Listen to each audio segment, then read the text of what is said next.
അപ്പോൾ ഗായ്സ് ഇന്ന് നമ്മൾ മുട്ടക്കറി ഉണ്ടാക്കാൻ പോവാണ്. അപ്പോൾ എങ്ങനെ ഉണ്ടാക്കാനാണ് കാണിച്ചു തരാം.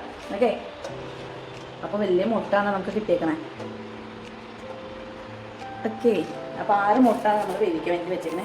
കുക്കറിലാണ് ഞാൻ വേവിക്കാൻ വേണ്ടി വെച്ചേക്കണേ. അപ്പോൾ 2 വിസൽ അല്ലെങ്കിൽ 3 വിസൽ എടുത്തു കഴിഞ്ഞാൽ മുട്ട റെഡിയാവും. അപ്പോൾ നമ്മൾ മുട്ട ഇവിടെ റെഡി ആയിട്ടുണ്ട്. എന്നാ ഓക്കെ, നമുക്ക് മുട്ടയ്ക്ക് വേണ്ടിയുള്ള സാധനങ്ങളൊക്കെ 2 സബോള, വലിയ സബോള എടുത്തിട്ടുണ്ട്. പിന്നെ വെളുത്തുള്ളി 4-5 ചുള വെളുത്തുള്ളി, ഇഞ്ചിയുടെ കഷ്ണം. പിന്നെ നമ്മൾ ഇവിടെ ചോന്നുള്ളി, ചെറിയ ചോന്നുള്ളി 4-5 എടുക്കുക. പിന്നെ 2 പച്ചമുളക് വലുത്. ഇനി നമുക്ക് ഇതിന് വേണ്ടി തക്കാളി ഇവിടെ എടുത്തിട്ടുണ്ട്. അപ്പോൾ ഇതിനി നമുക്ക് എങ്ങനെ റെഡിയാക്കണം കാണിച്ചു തരാം. ആവശ്യത്തിൽ തേങ്ങ, അരമുടി തേങ്ങ എടുക്കാം. ഇതിനു വേണ്ടി നമുക്ക് ഒരു പട്ട, കറുവപ്പട്ട, പിന്നെ ഒരു ഗ്രാമ്പ് കേട്ടോ, കുറച്ച് ജീരകം നന്നായി അരച്ചെടുക്കുക.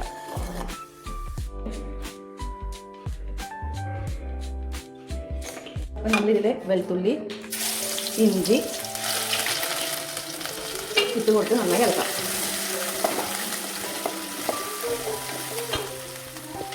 സബോള ഇട്ട് കൊടുക്കാം.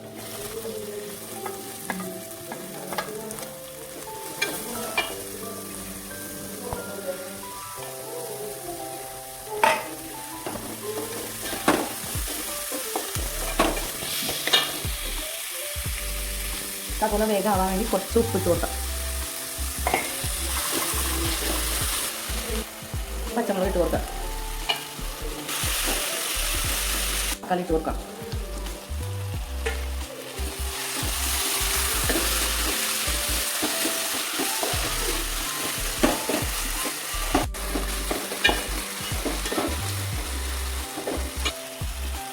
വേപ്പില ഇട്ട് കൊടുക്കാം.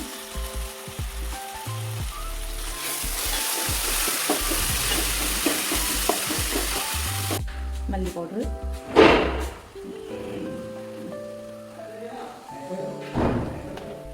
മുളക് പൊടി, മഞ്ഞൾപ്പൊടി, ഗരം മസാല നന്നായി ഇളക്കാം. പച്ചമണമൊക്കെ മാറിയിട്ടുണ്ട് മസാലയുടെ. ഇനി നമുക്ക് തേങ്ങ അരച്ചത് ഇതിലേക്ക് ഒഴിച്ച് കൊടുക്കാം. മിക്സിയിൽ തന്നെ വെള്ളം ഒഴിച്ചിട്ട് ഇതിലേക്ക് ഒഴിച്ച് കൊടുക്കാം.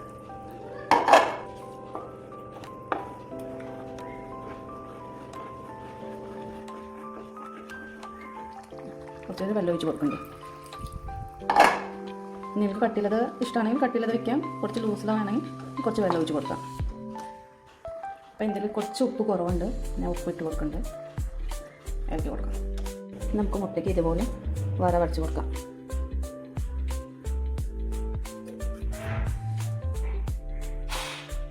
നമുക്ക് മുട്ട ഇട്ട് കൊടുക്കാം.